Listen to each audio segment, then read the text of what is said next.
Assalamualaikum warahmatullahi wabarakatuh. Perkenalkan kami dari kelompok 9 mata kuliah pemrograman jaringan akan mempresentasikan hasil kerja kelompok kami yang berjudul optimasi jaringan dan abstraksi menggunakan Python.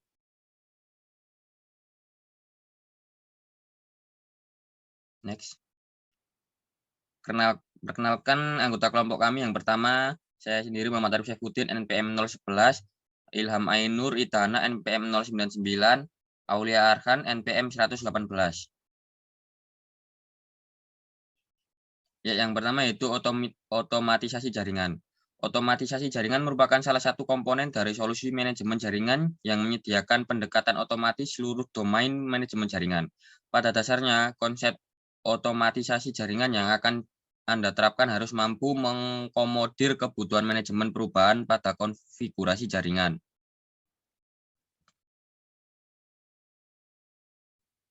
Python banyak digunakan untuk melakukan otomatisasi jaringan. Dengan kumpulan library yang luas seperti NetMiko dan Paramiko, ada kemungkinan tak terbatas untuk interaksi perangkat jaringan untuk vendor yang berbeda.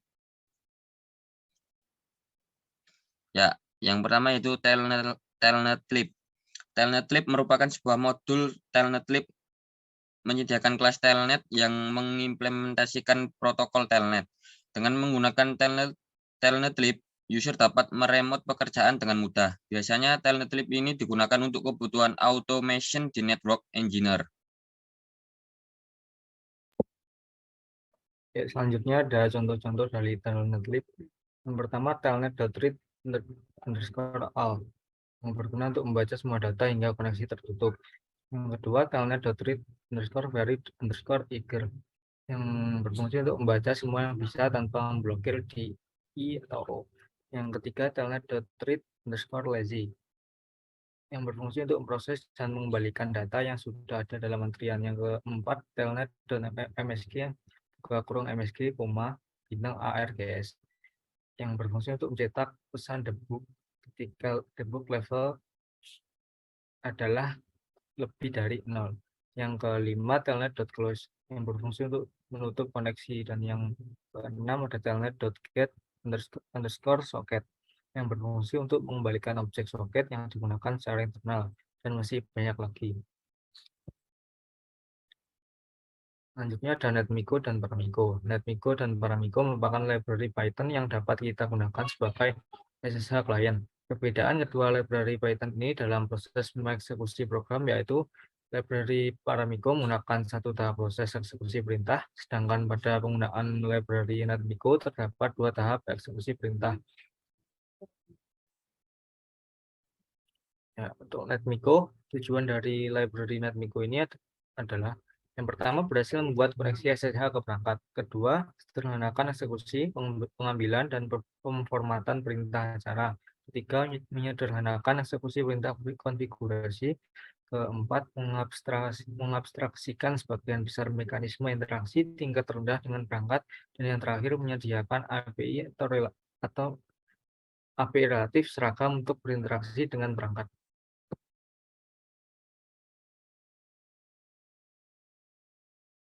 Selanjutnya Paramiko. Paramiko adalah implementasi protokol SSH itu murni Python. Library Paramiko disarankan digunakan untuk kasus penggunaan klien umum seperti menjalankan perintah shell jarak jauh atau mentransfer file. Tujuan dari library ini adalah untuk pengguna yang membutuhkan primitif tingkat lanjut atau rendah atau ingin menjalankan SSH di Python.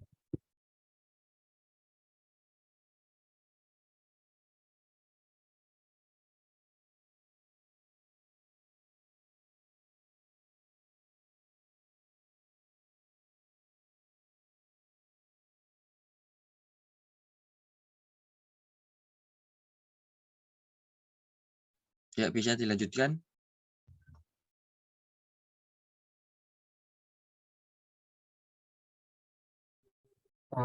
Selanjutnya ada Docker. Docker adalah aplikasi yang menyatukan berbagai file software dan mendukungnya dalam sebuah wadah atau kontainer agar memudahkan proses pengembangan software. Kontainer bisa digunakan sebagai alternatif virtualisasi sehingga tidak perlu menyiapkan sistem operasi secara penuh. Dengan kontainer, ukuran file menjadi lebih kecil dibandingkan virtualisasi yang biasa digunakan.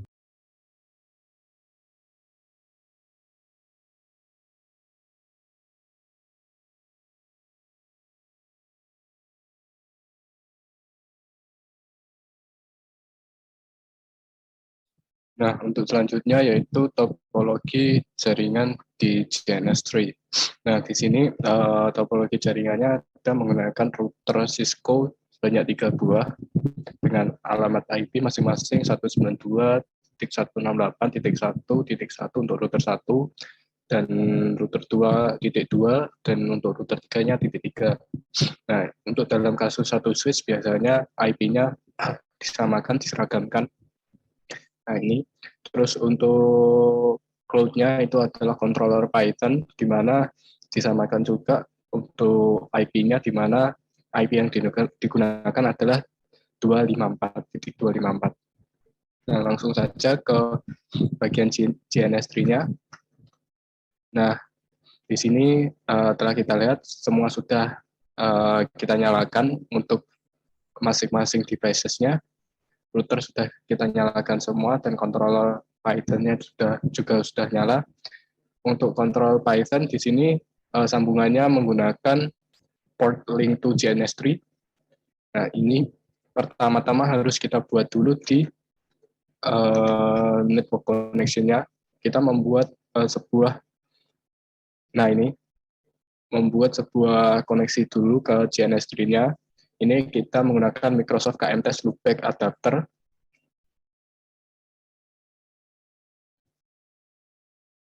Nah, seperti ini.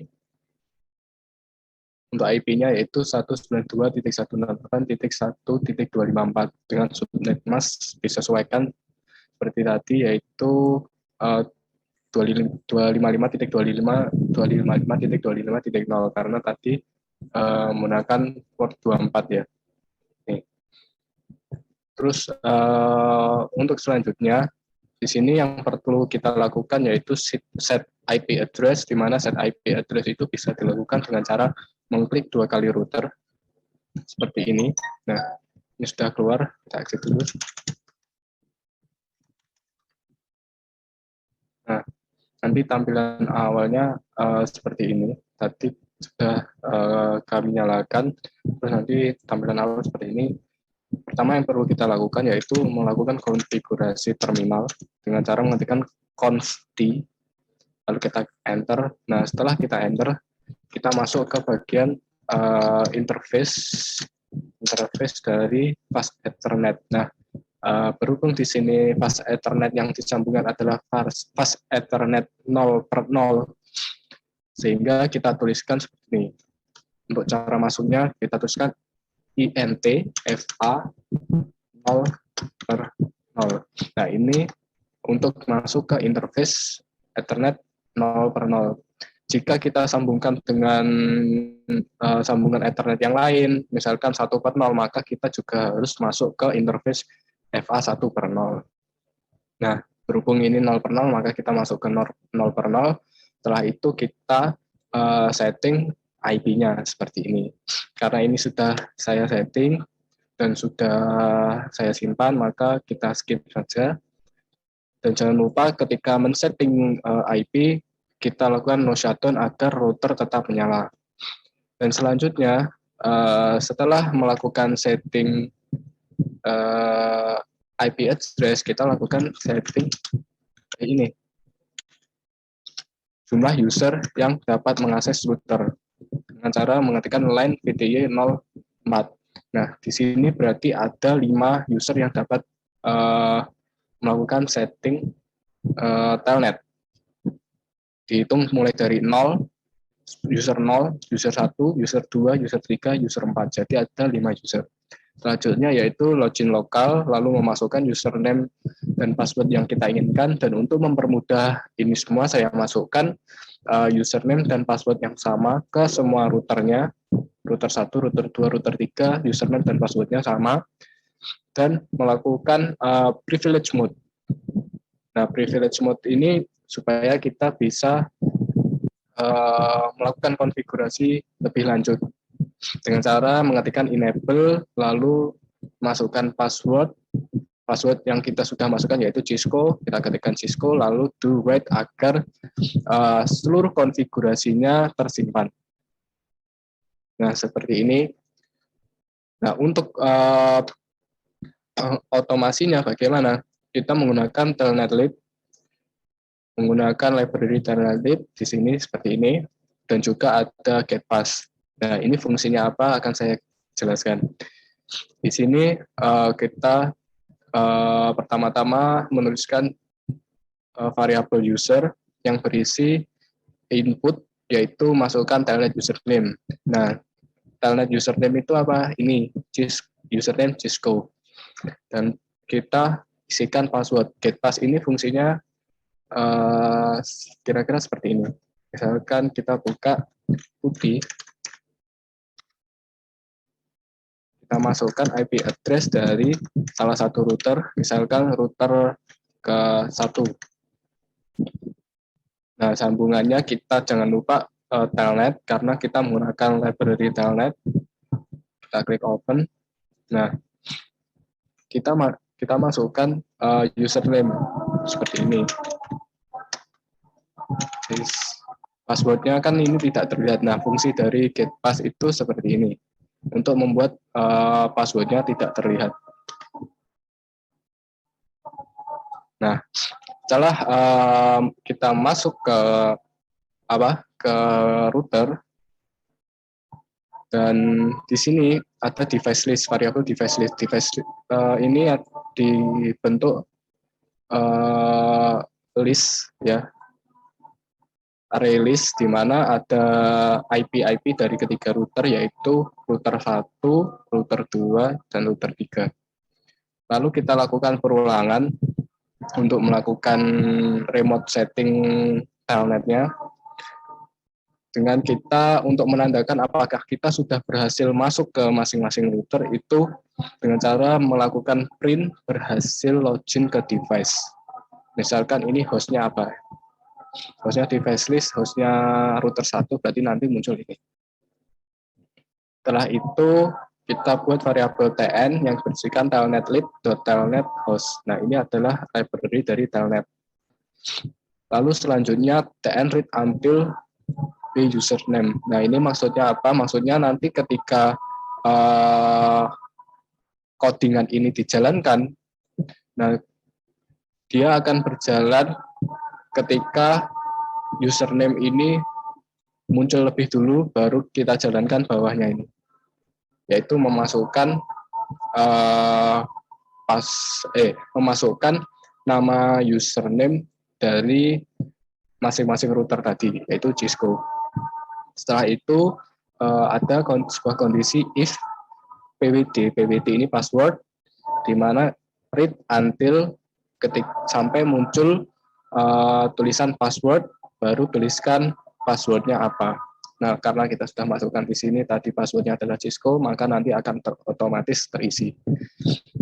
Nah, selanjutnya yaitu masuk ke privilege mode, kita tulis enable, lalu ini /n untuk enter, terus read until password, atau baca ketika ini sudah tertulis, lalu baru masukkan nih passwordnya Cisco. Seperti itu. Lalu lanjut ke konfigurasi, kita tulis conft/n integer loopback 10, lalu kita setting IP-nya 10.10.10.10.1. Nah, sampai exit, sampai dengan jangan lupa print read all decode ASCII. Nah, ini fungsinya untuk mengenerate semua barisan perintah ini semua, agar nantinya ketika kita jalankan kita tahu codingan ini semuanya sudah dijalankan. Nah, lalu jangan lupa untuk menutup remote dengan tn close. Nah, pertama-tama sebelum kita jalankan programnya, kita coba cek dulu untuk apa saja settingan IP yang ada di router 1. Dengan cara mengetikkan enable, kita masuk dulu ke privilege mode, kita ketik enable, lalu kita masukkan passwordnya Cisco. Nah, terus untuk melihatnya bagaimana, dengan cara mengetikkan show IP int brief. Nah, di sini kita sudah lihat sudah ada loopback 10.10.10.10.11. Nah, supaya kita bisa melihat perbedaannya ketika dijalankan kodenya ini, maka kita coba saja, misalkan ganti 11, 11. Save. Nah, kita jalankan run Python. Masukkan telnet username. Nah, ini adalah fungsi dari variabel username ini. Kita masukkan dulu username yaitu Cisco. Lalu passwordnya Cisco. Nah, ini fungsi dari getPass di mana passwordnya tidak terlihat ya. Hasil login ke nih. Nah, udah. Nah, ini perulangannya ini akan melakukan hal yang sama sampai ke router ketiga. Jadi semuanya terotomatisasi melakukan konfigurasi ini. Nah, sudah. Nah, seperti ini. Jadi semua IP address-nya keisi 11.11.11.1. Nah, apabila kita cek di sini, maka nantinya pasti akan berubah menjadi 11.11.11.1. Nah, di sini sudah berubah. Lalu kita coba cek ke router kedua. Kita buka dulu putih. Kita order telnet, kita buka misalkan yang kedua. Dan username.